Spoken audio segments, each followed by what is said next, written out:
the Phillies are 2008 World Champions of Baseball. The Philadelphia Eagles are Super Bowl champions.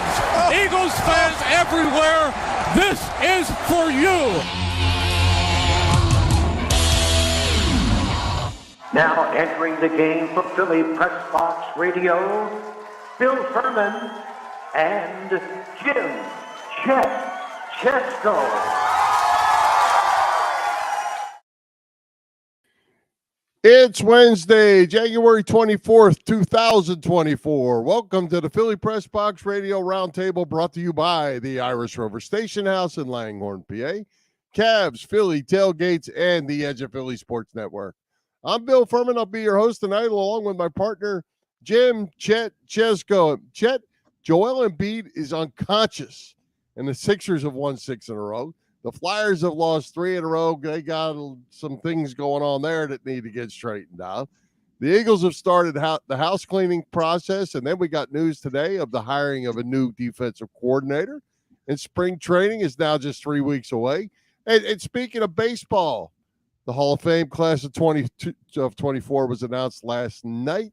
And you, my friend, had a chance to go to the Philadelphia Sports Writers Annual Banquet. We got a ton of things to talk about in our hour tonight.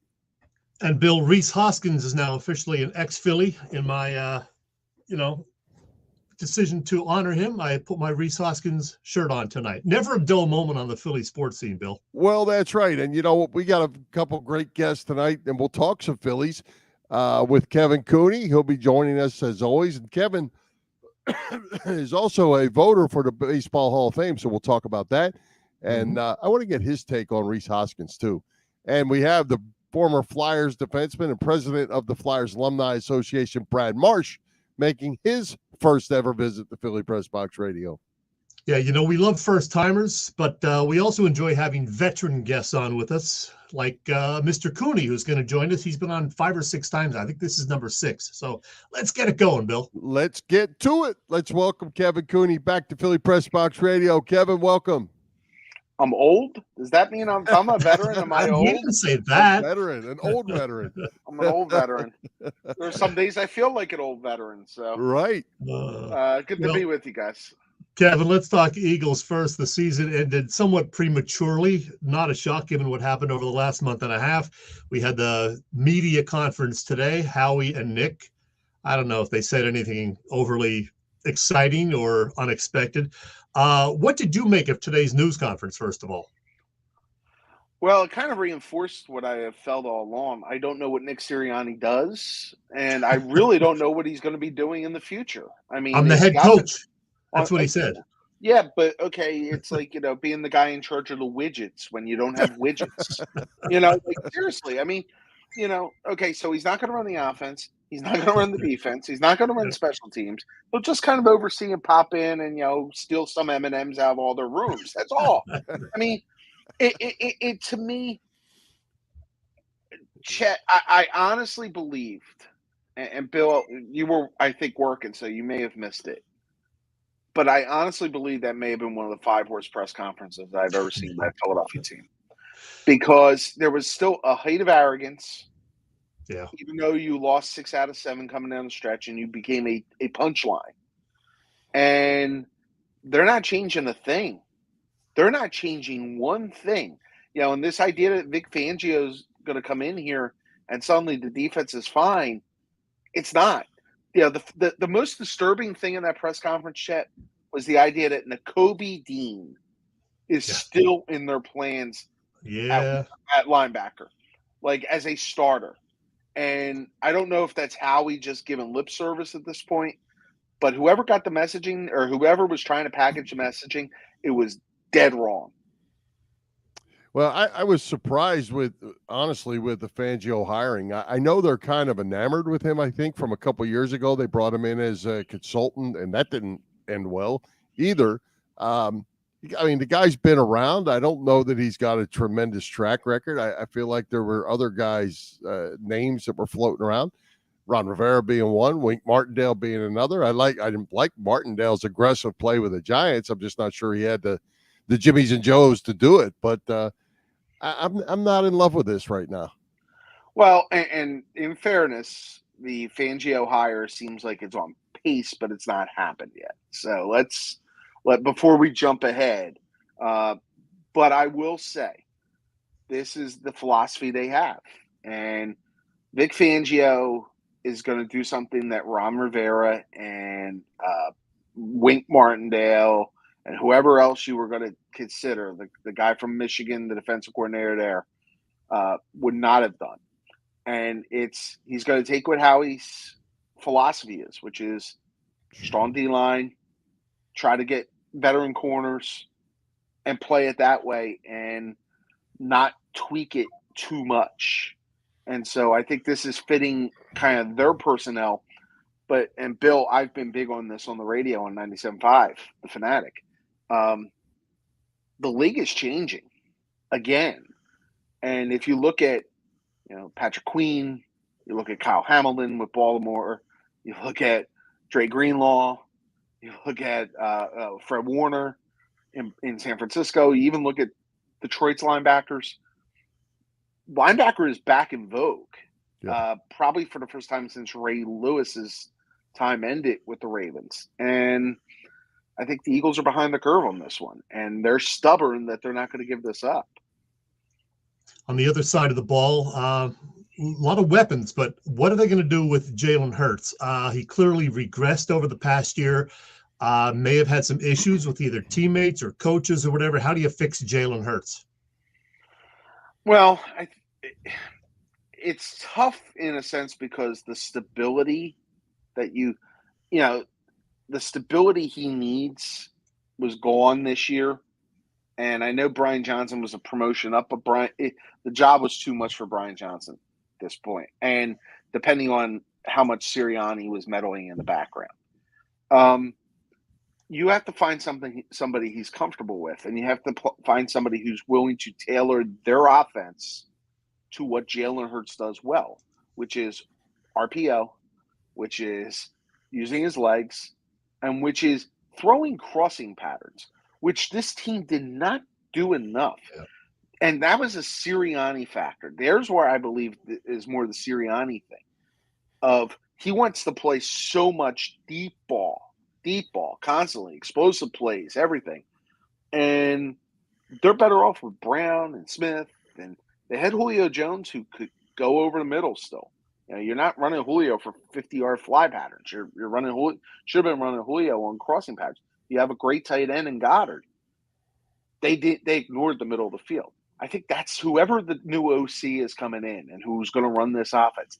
They have to find a way to get the middle of the field back, and also occasionally run the football, on designed runs, not the quarterback scrambling. Yeah, and on the defensive side, Kevin, I'm. Our buddy Ruben Frank put out a nice piece in his Rube's top 10, whatever that thing is he calls it. Observations.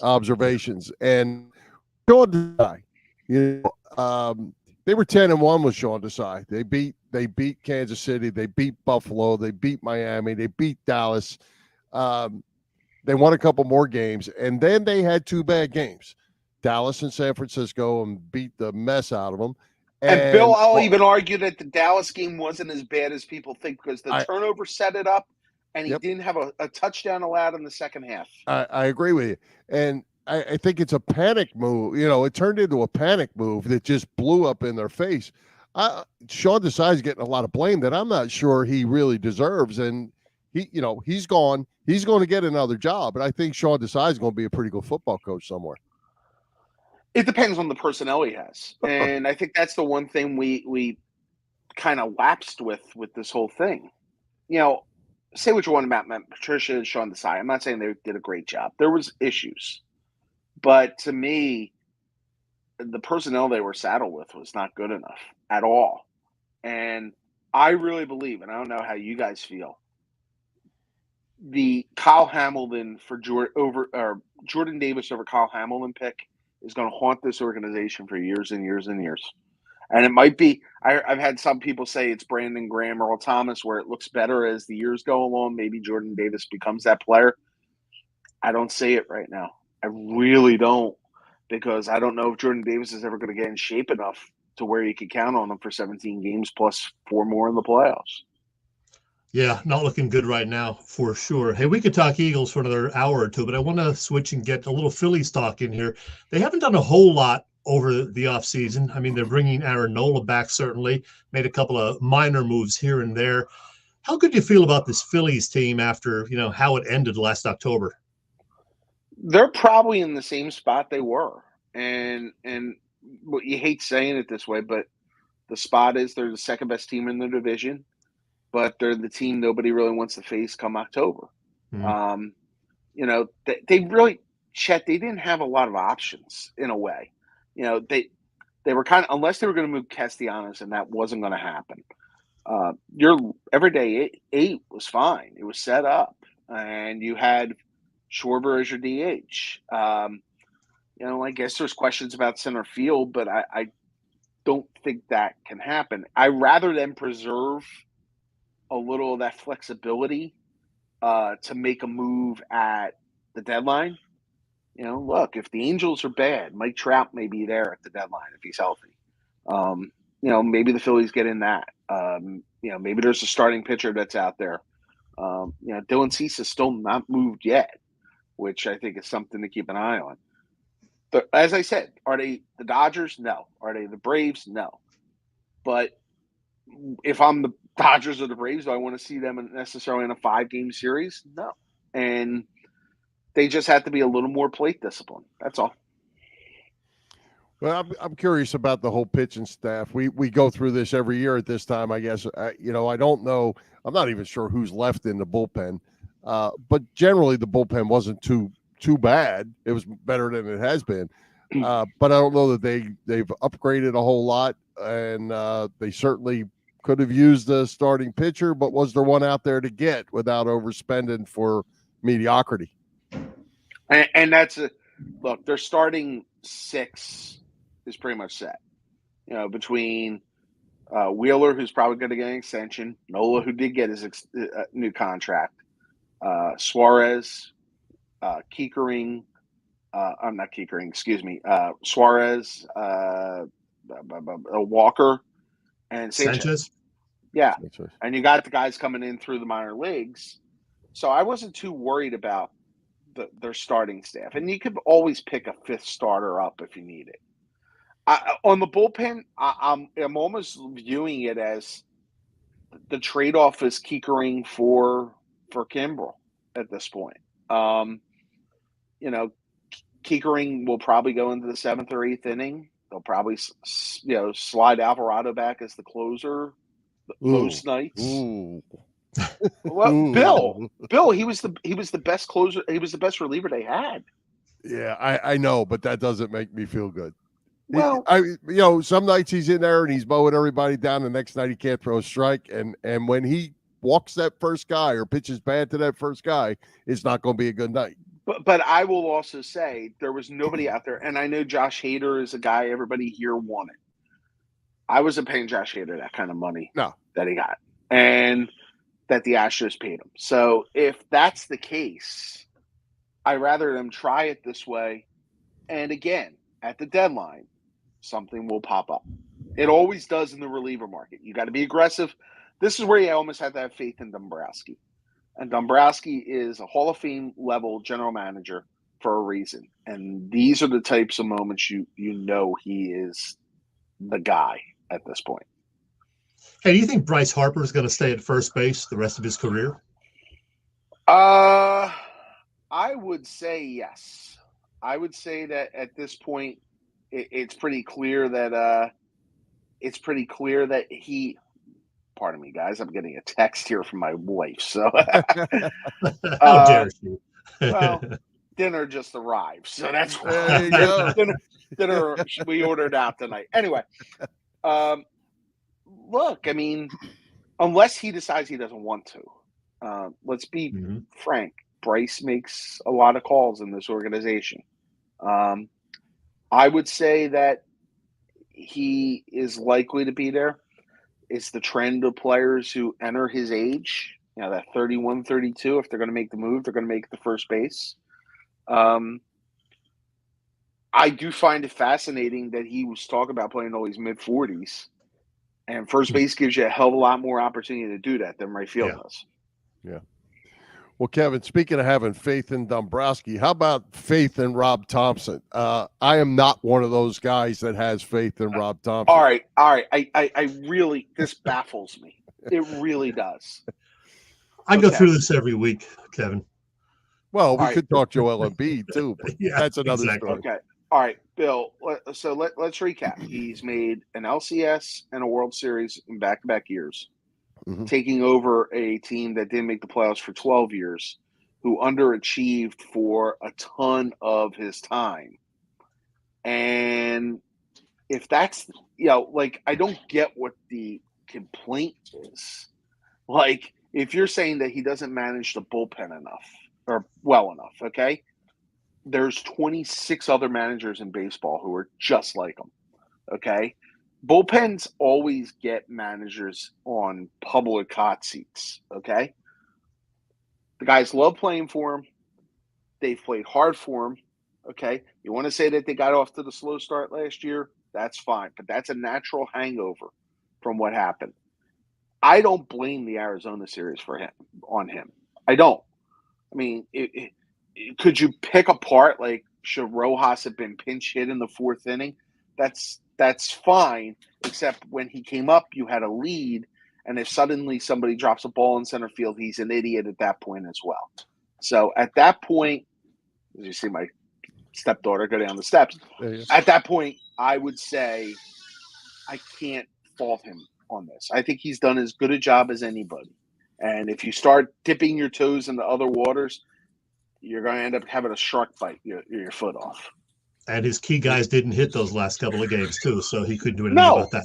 No, I mean, he could do the Montgomery Burns thing of go hit a home run, and it's not going to happen with the way Castellanos and Turner were at the end.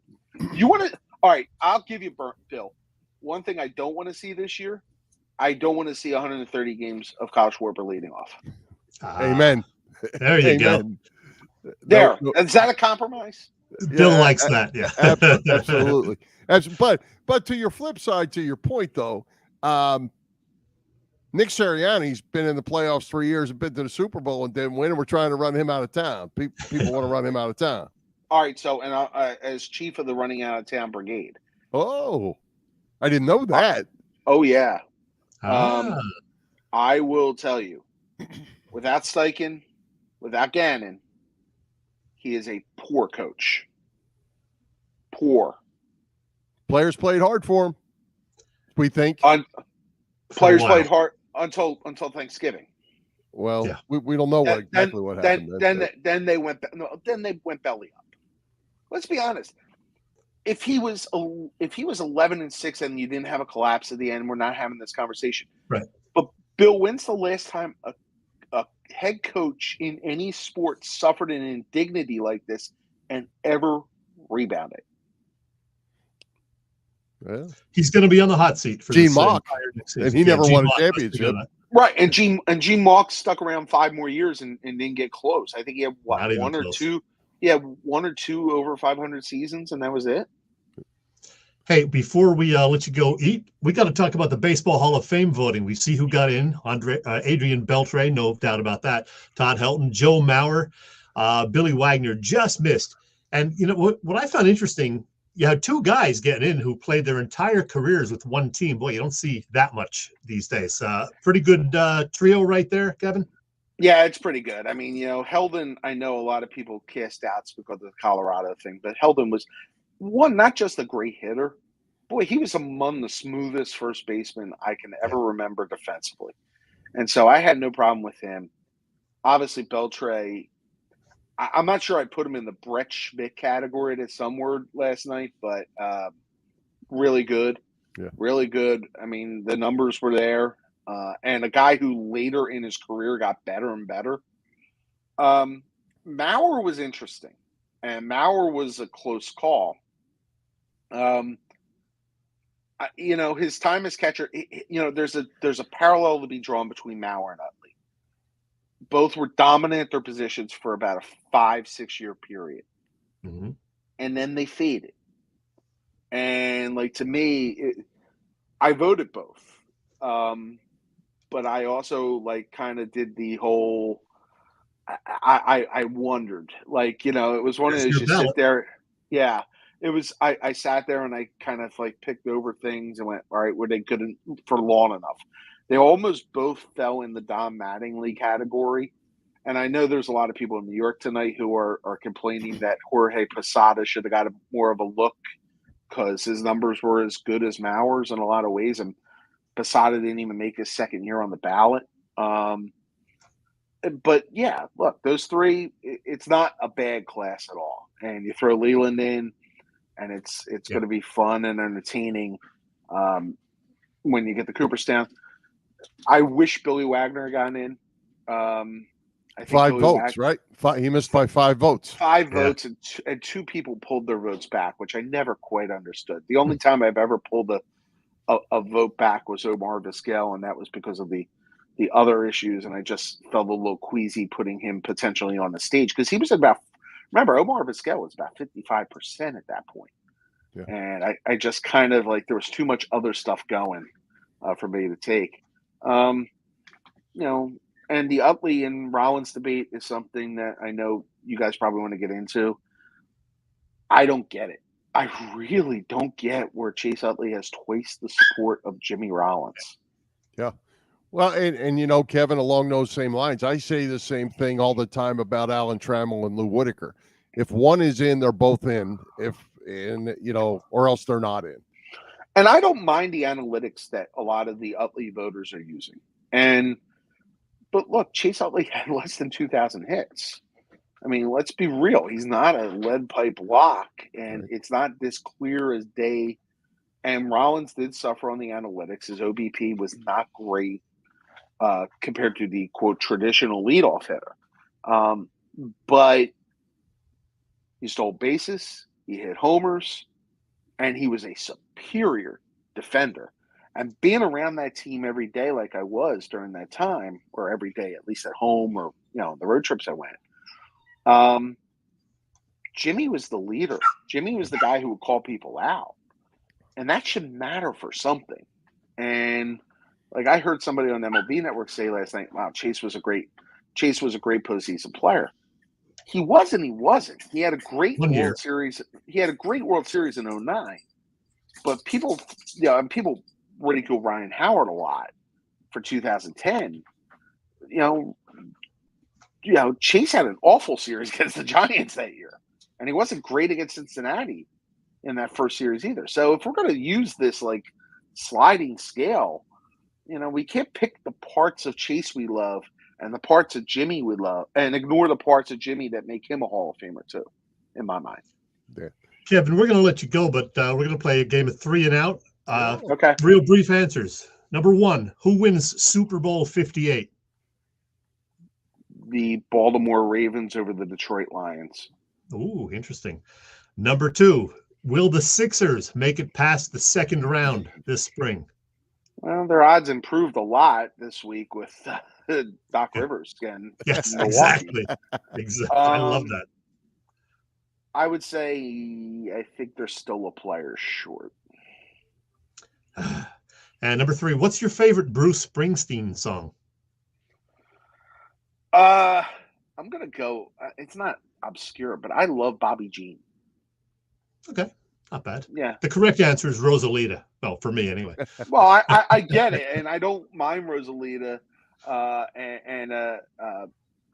Meeting Across the River is also another one for me. Okay. Bill? There you go. I'm going with Born to Run and Badlands. They're still my 2 favorites. The Born to Run was the anthem. Born to Run's cliche though. Well, that's okay. That's where you got it started, right? And I will say the best song to hear him perform in concert, Chet, you'll appreciate, Jersey Girl. Yeah. Yeah. I've seen that. When I don't love the song, but yeah, it is great in concert. When you get like, I remember Labor Day weekend, CBP, he played Jersey Girl. About 2013, 2012, somewhere in there. And it was incredible. I was there. Yeah. Yeah. It was incredible. There. It was just the whole crowd going nuts. And he just made it really work. Well, I have tickets to see him from last August. Now it's this August, so I hope he stays healthy. I'm actually thinking of trying to get tickets at Camden Yards to go see him. So see him in another different spot. So yeah. All right.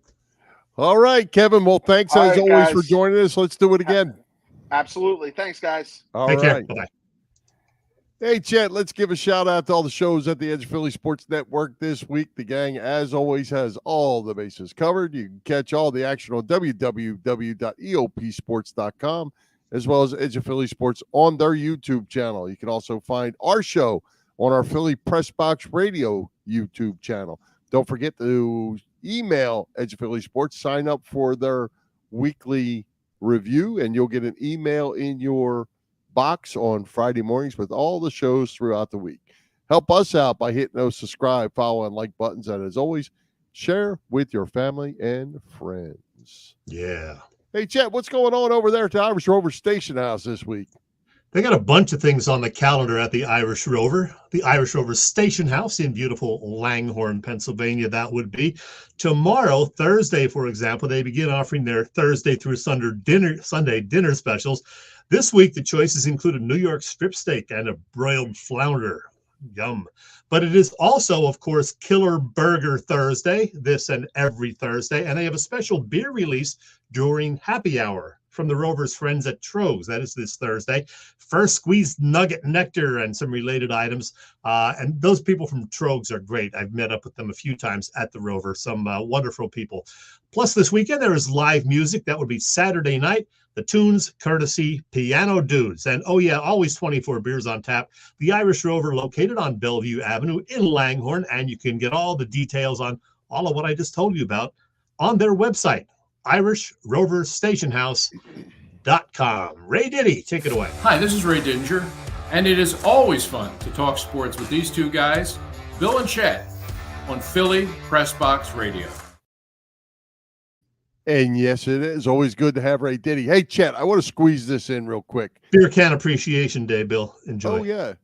I'm going green tea. Thanks. All right. Hey, I want to throw this in before we move on, because this is a topic. Vic Fangio, it looks like he is going to be hired as the defense coordinator. All indications are he got let go by the Dolphins today. I know you're not a big fan, but yeah. Any early thoughts on that at this point? I don't know, his track record well enough. I think it's been okay. Now, with Miami, he had a lot of injuries that, hurt their defense this past year. A lot of injuries, which is probably something that contributed to the Eagles beating them fairly handily. 65 years old. He's from suburban Scranton. So, he's a guy who certainly knows the Eagles pretty well from following them for many years. He helped them out a little bit a couple of years ago with something as a, special advisor or whatever. I have no strong feelings either way, to be honest. Yeah. Well, we have to see. To Kevin's point, if he's going to try to make his defense work around Howie's personnel and philosophy, Vic Fangio's philosophy is not the present philosophy we've seen.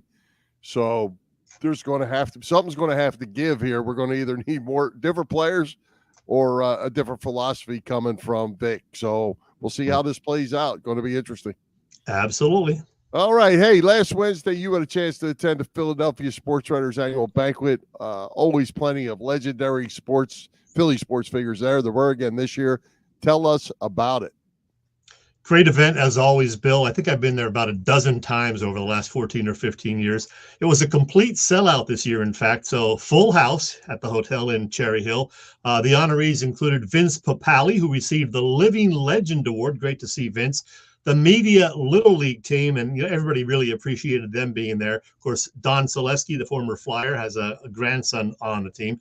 Selesky was there too. The Phillies' Aaron Nola and the Flyers' Sean Couturier were honored. Our pal from the Inquirer, who Kevin mentioned earlier to me, Sixers beat writer Keith Pompey. Great to finally meet Keith in person. As you know, we've had him on our show 13 times or so and never actually met him in person. So it was nice to talk to him. Longtime Flyers radio guys Tim Saunders and the retired Steve Coates were honored. And the 1973-74 Flyers on the 50th anniversary of that first cup, they were honored as well.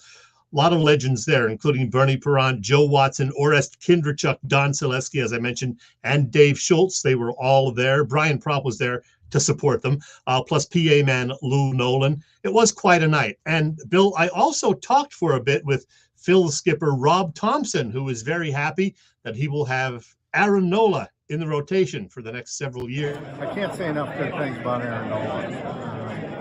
On the field, he prepares, he competes, he's a great teammate. Every time he goes out there, you can pretty much book 5 or 6 innings, maybe more. He's going to grind, he's going to fight. To me, he's kind of the epitome of Philly sports athletes, you know. I just love him, I'm so happy. Disappointing end to the 2023 season. How are you feeling as you are about to go down to Florida for spring training? I feel really good about it. You know, I think our guys are highly, highly motivated. They know how close we've got in the last 2 years.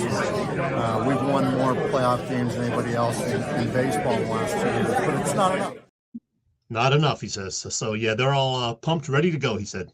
Well, good, and obviously we'll be watching, and even though I want more out of Rob, I want the Phillies to win as bad as the next guy, and I hope it happens. Looks like a good time, and you were running off them names. I was really curious of when Bob Clark was going to show up, but apparently no Bob Clark, or he would have been on your list.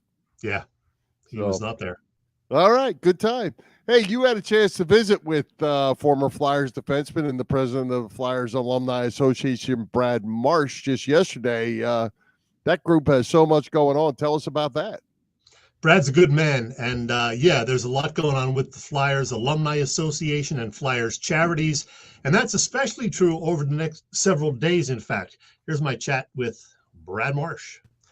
Always fun to talk Flyers hockey, and that's especially the case when it's with a guy who's played the game.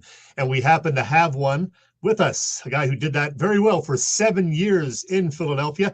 These days, he's president of the Flyers Alumni Association Executive Board. We say hello to Brad Marsh. Hey, Brad, how you doing? I'm doing great. How are you doing, Chet? Very good, thank you. Brad, first thing, no offense to the other great ex-athletes out there, but hockey guys are the best. You know, I've met a slew of Flyers over the years, and we've had several of them on our show: Bob Kelly, Bernie Perrant, Joe Watson, Brian Propp, Chris Therien, all super guys. And there's so many of you guys also who decide to stick around and live in the Philly, South Jersey area. Why is that? Well, I think if you talk to the guys that you just mentioned, our wives are from here.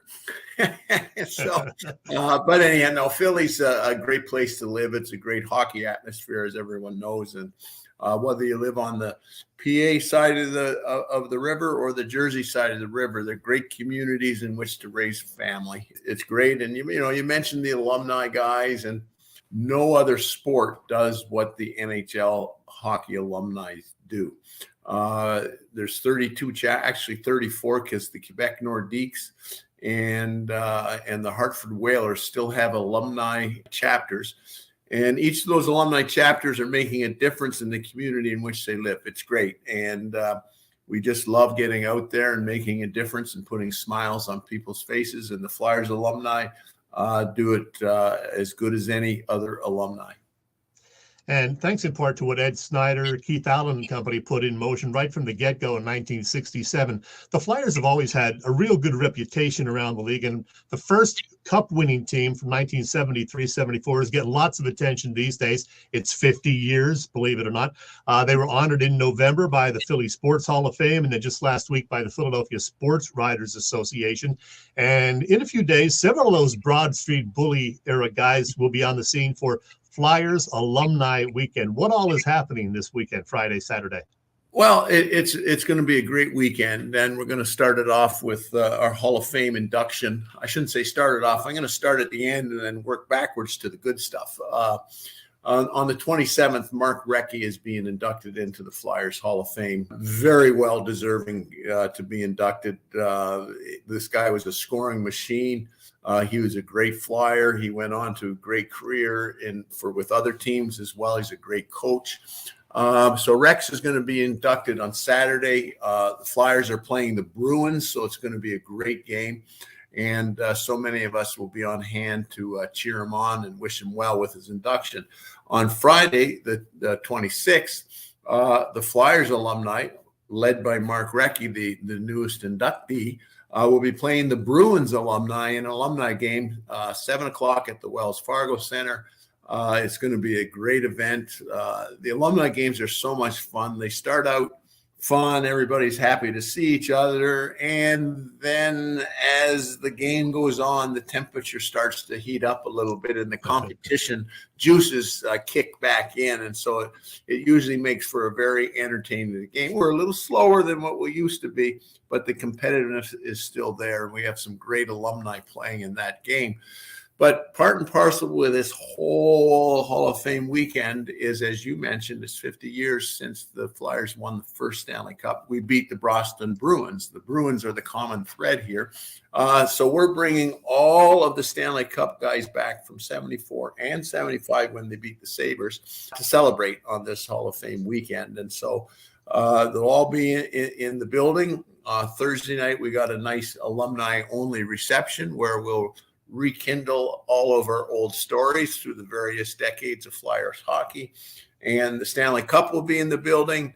We've got an unbelievable tribute to the Stanley Cup guys prior to the alumni game on Friday. So it's going to be a lots of fun with lots of stuff going on.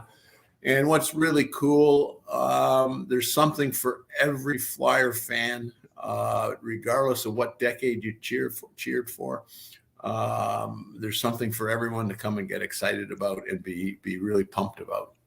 We talked to Brian Propp recently. He confirmed that he and Chris Therien have been added to the roster for the alumni game. I know 80-year-old Joe Watson is going to put the skates on and give it a go again. Love Joe. Who else is going to play for the Flyers on Friday night? Well, before we go on, Joe, he's the only Flyer that has played in every decade. 60s, 70s, 80s, and obviously he retired, but he's played in the alumni, still a staple back on the blue line. He treats every alumni game like it's the Stanley Cup semifinal, Stanley Cup final, regardless. And it's always fun when we get a new alumni in the lineup. That's his first game as an alumni. And Joe chews him out for not back checking. Joe chews him out for not picking up a check or missing a pass. It's great. It's hilarious to be in the room when Joe's chewing out guys. But so on the blue line, we got Mark Howe's playing, Hall of Famer Mark Howe, best defenseman ever to play for the Flyers, in my opinion. Of course, he was my teammate there in the 80s, and Joe Watson. On the forward lines, we've got, of course, Eric Lindros and Johnny Leclerc playing. Mark Recchi's playing, as I mentioned before, but we got Patrick Sharp playing in his first alumni game. Mike Richards making his first trip back to Philadelphia to put on the orange and black again. And, the list goes on and on and on, and it's great. Brian Boucher is anchoring the nets. We had a little scare on the weekend. Robert Esch pulled his hamstring getting ready for the alumni game. Oh, no. So we replaced him with Michael Layton, which is kind of cool because him and Bush were teammates and helped backstop the Flyers that exciting 2010 playoff run. It's going to be a great, great time. And as I said, doesn't matter what time or when you were a Flyer fan or when you became a Flyer fan, there's Flyers from every decade playing in the alumni game. By the way, you mentioned Mark Recchi. He's in the Flyers all-time top 10 in points, assists, and game-winning goals. You didn't play with him, but you did play against him for a couple of years late in your career, early in his career. One memory I have of Recchi is him scoring that game winner for the Flyers in a triple overtime playoff game against the Maple Leafs. I think that was in the early 2000s. So great to see him being honored. He's already in the Hockey Hall of Fame. That's just a great thing for Rex this weekend. Yeah, it's going to be great. And, I mentioned a little scare that we had with Robert Esch, but if you turn the clock back to the start of the season, obviously the whole Hall of Fame planning, it happens many, many months before the actual induction date. And so, we start with the nominating committee, and then we go into the voting committee. And, and then we notify the person or persons that are going in. So we did all that and had the nice call with Mark, and Keith Jones and Dan Hilferty welcomed him and congratulated him.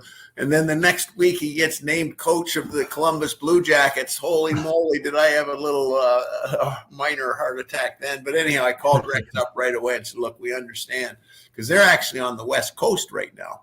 And Rex says, no, it's all good. When they reached me about becoming an assistant coach, I negotiated it in, so I'm all good. So he's actually taking a red-eye flight from Calgary to Toronto on Thursday evening. He'll get in here 9 o'clock, 10 o'clock on Friday morning. He'll get right over to the Wells Fargo Center for our morning skate and team pitcher, and then he'll have an afternoon nap if there's time, because he's the main guy. He might have to do some interviews with the media, et cetera, et cetera. But he'll be here for the Friday night game, and of course here for Saturday, his induction. But so it was a couple of nervous moments way back in September when we were putting the final touches to this weekend together. Hey, let's talk a bit about you, Brad. For people who don't know, you grew up in London, Ontario, and before getting traded to the Flyers in 1981, you played with the Flames, not just Calgary, but the Atlanta Flames. You were drafted 11th overall in 1978, began your career, with the Atlanta Flames. What was it like playing in Atlanta the first couple of years of your NHL career? It was an adjustment, especially back then. You were 20 years old when that was a 20-year-old draft, and as a Canadian kid who's used to playing hockey outdoors and lots of snow on the ground, it was a big adjustment to go to the sunny South.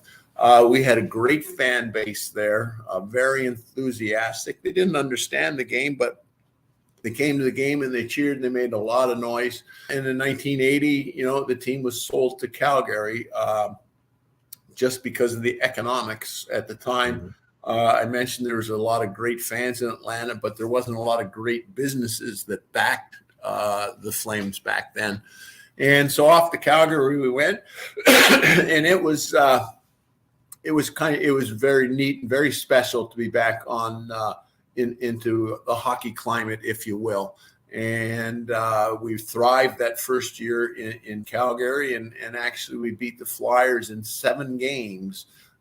In the second round of the playoffs. And I must say I had a very good round, a very good playoff, especially a good playoff against the Flyers. And one of my assignments was to play against the Holmgren, Mr. Paul Holmgren, all the time. What a tough son of a gun he was to play against. But anyhow, you never know how things work out. The following year in Calgary, we had a lot of defensemen. And we had a number of our center icemen got injured for whatever reason. And in Philadelphia, they had the exact opposite happen. Yeah. They had a number of centermen, and Bob Daly, for the longtime Flyer fans, he had that career-ending ankle injury, went into the boards and just shattered his ankle.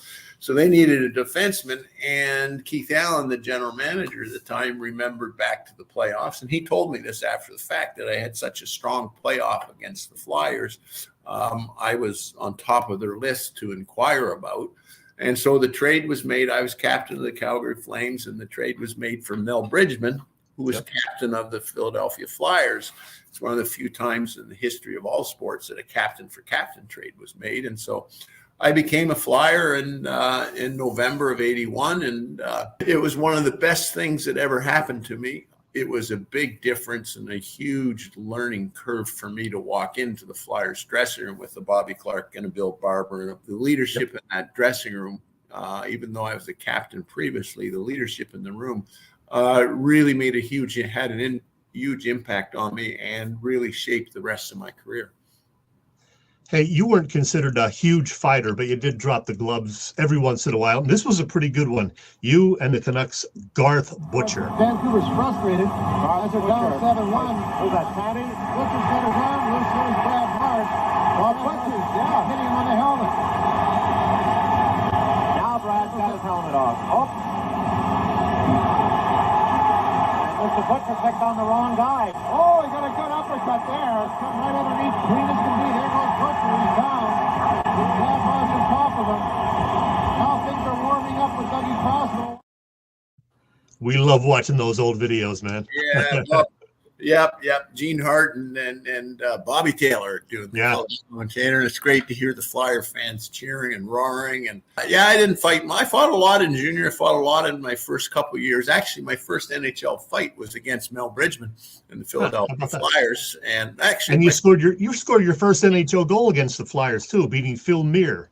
That's correct. My first fight was against Mel Bridgman and the Flyers, and my first goal was against the Flyers and Phil Muir. And actually, we beat him pretty good there that year, 79, and I think it was 7-3 or something. And the next game, the Flyers won, and that started their 35-game unbeaten streak. So I guess we embarrassed them enough, and they got mad, and they said, okay, we got to do something about it. But it's funny. I was with Phil Muir somewhere at an event here in Philly, and I pointed out that I scored my first NHL goal against Phil. He was mad. And, oh, you did it. No, you didn't. So actually, our alumni, we on our website, one of our tabs is Flyers history, and we have every game sheet of every Flyers game listed. I looked it up, and I found the game. I found the game in October of 1979, and I printed out the game sheet and I mailed it to him. This was before I knew how to figure out how to scan something and email it to him. So anyway, I mailed it to him, and he was so mad because I had the proof that I scored on him. It was pretty good. And by the way, let's talk about that head of hair you had back in the early days, man. Good head of hair. Yeah, I had big hair back in the day, and I tell my grandkids that I don't have any hair now because I skated so fast, which we all know is not true, but my grandkids believe me, so it's great. Still a good-looking guy, though. Hey, running out of time, I wanted to get your take on this year's Flyers. Rough weekend. They lost back-to-back games, but they had won 5 in a row right before that, and they're certainly exceeding expectations, I think, of most fans. What's your take on this year's Flyers? 3 letters, 1 word. Wow.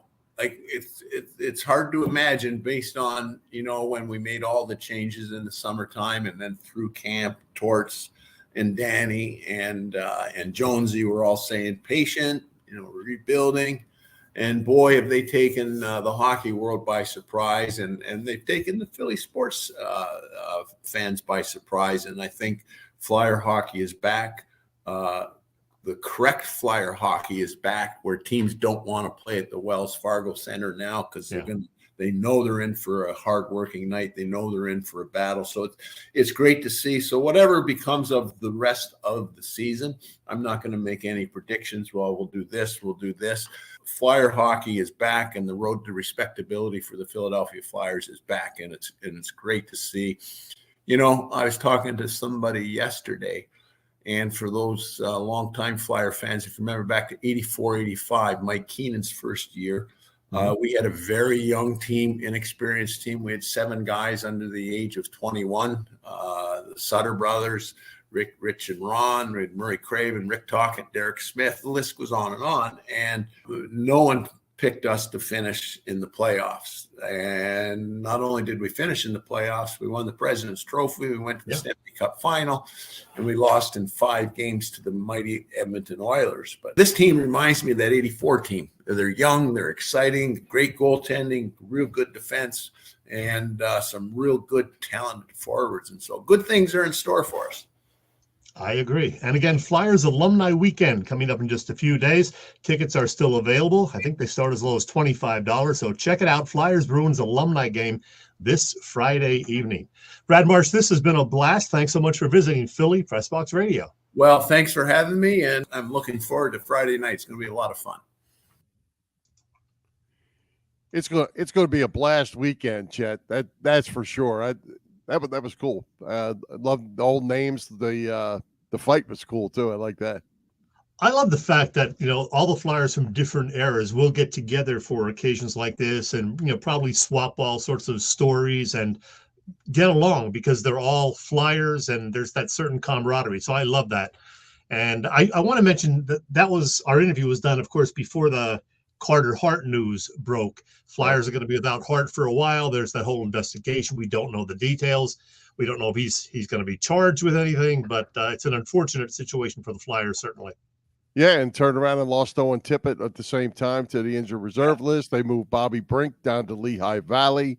There's a lot of movement going on here as we're getting close to the 2/3 of the season mark. But Bill, we still have the Sixers. We do.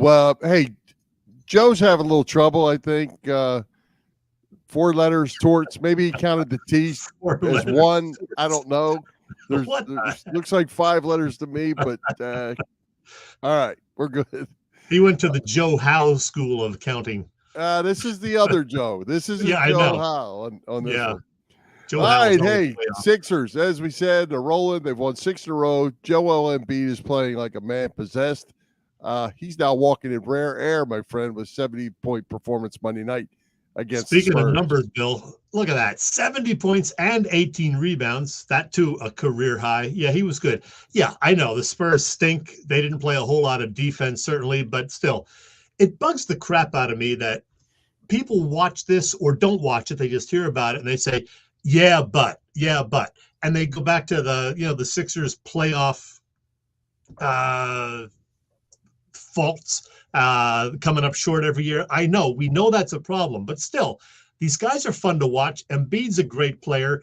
Don't immediately go to the negative. Some people just want to discredit, every good thing that Embiid does. The guy doesn't want to get hurt. The guy doesn't want to, have a bad playoff. And I'm hopeful that this is the year that he's not going to be hurt or have a bad second round playoff series. Well, it's funny you say that because I always get in trouble. My boy Bob Sullivan, he's probably watching this, always gets on to me that I am bad on the Philly fans. And I don't mean to be bad on the Philly fans, but these same Philly fans are now wanting to run Jalen Hurts out of town. They've wanted to run guys, and every city's like this. It's not just the Eagles or the Philadelphia fans, but they're the ones we pay the most attention to. I just don't get that part. And you know how I feel about a lot of the Embiid stuff, but it's never been as being a player. He is in rare air, man. He is really, really special. And the fact that you threw those numbers up there, he did that in 36 minutes. There was another quarter to play.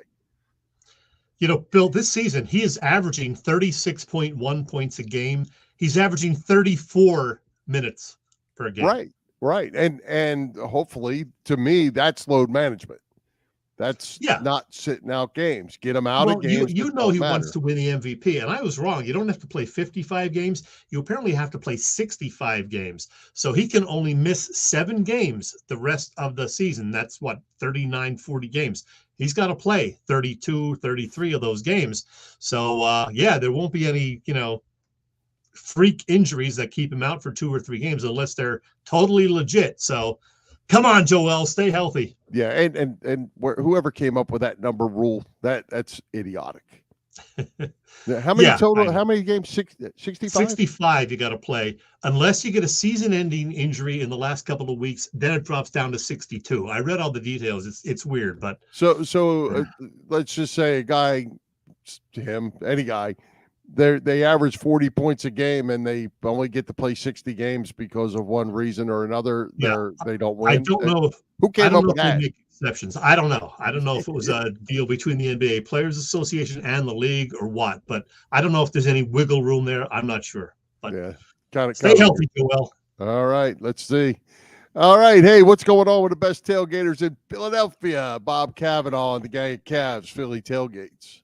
Cavs has been cooking up terrific catering business for more than 30 years. You know them for their tailgate parties. Cavs, though, is also a 3-time winner of Philly Tailgate's Jack Daniels Great American Tailgate Party Contest and a past winner of the Philly Daily News Tailgate Award. Cavs does corporate events and parties, too. You name it. Upcoming, no more Eagles football tailgates for a while, unfortunately, but there will be a tailgate on opening day that is coming up, believe it or not, the end of March. Philly's home opener, March 28th. Cav and company will be there. And then they're doing a tailgate ahead of the June 8th Kenny Chesney concert, too. That's either at the Link or CBP. I don't know, but Cav will be there cooking things up for you. Order your tickets via the website, phillytailgates.com. Check the site, and if you have any questions, you can email them at cavscatering@verizon.net. Cavs Philly Tailgates is the way to go, Bill.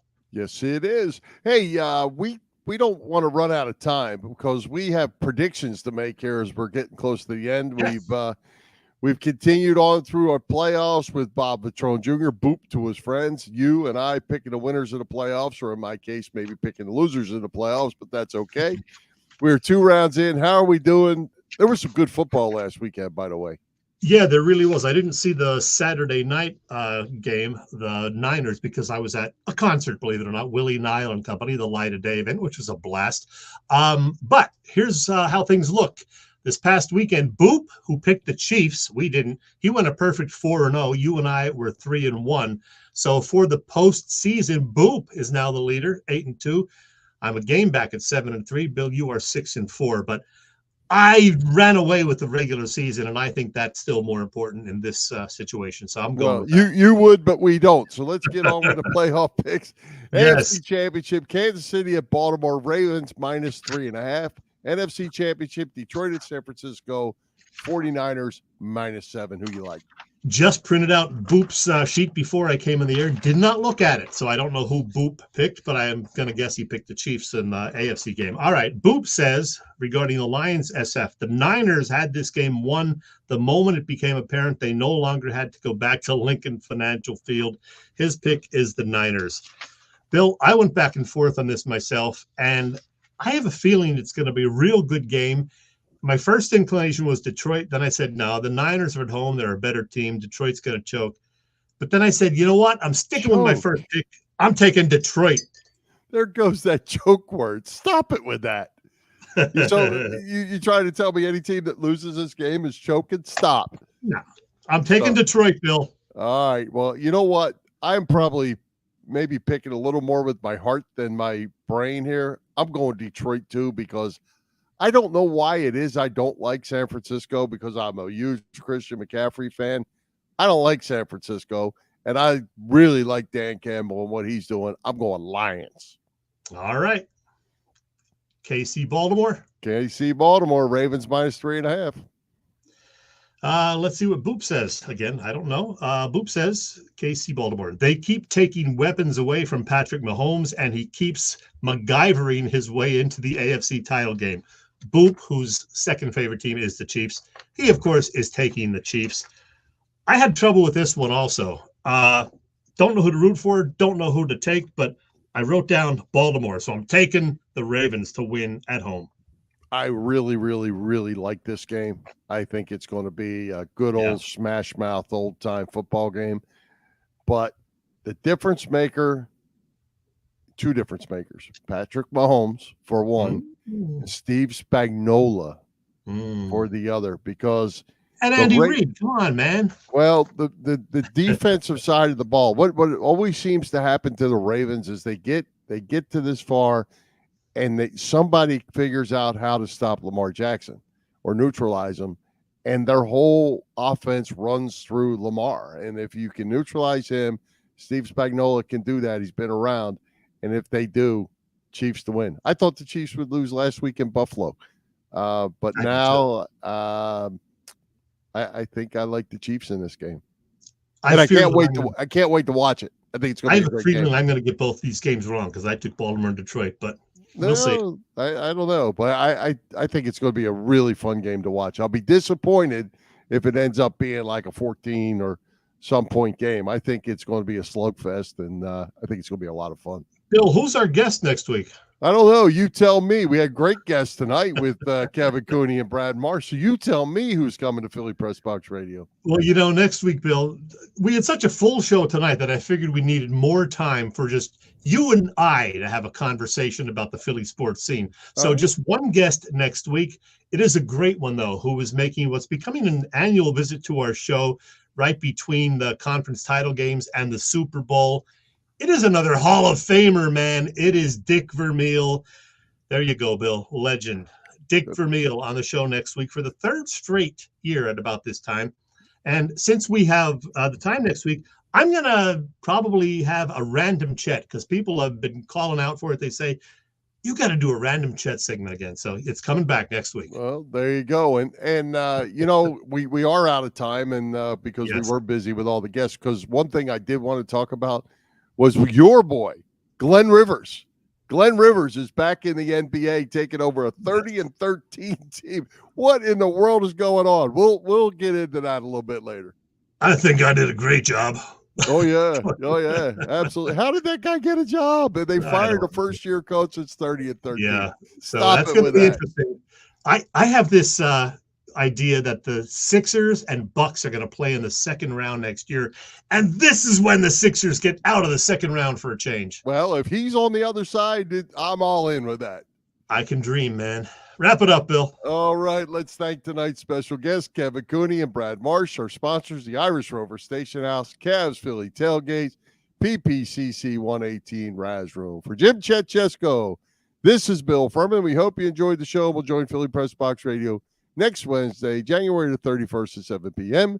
You see us live on Facebook, on our Philly Press Box Radio YouTube channel, and listen on Google Podcasts, as well as Apple Podcasts, iHeartRadio, and all the others. High hopes, Philadelphia sports fans. Happy trails to you, till we meet again.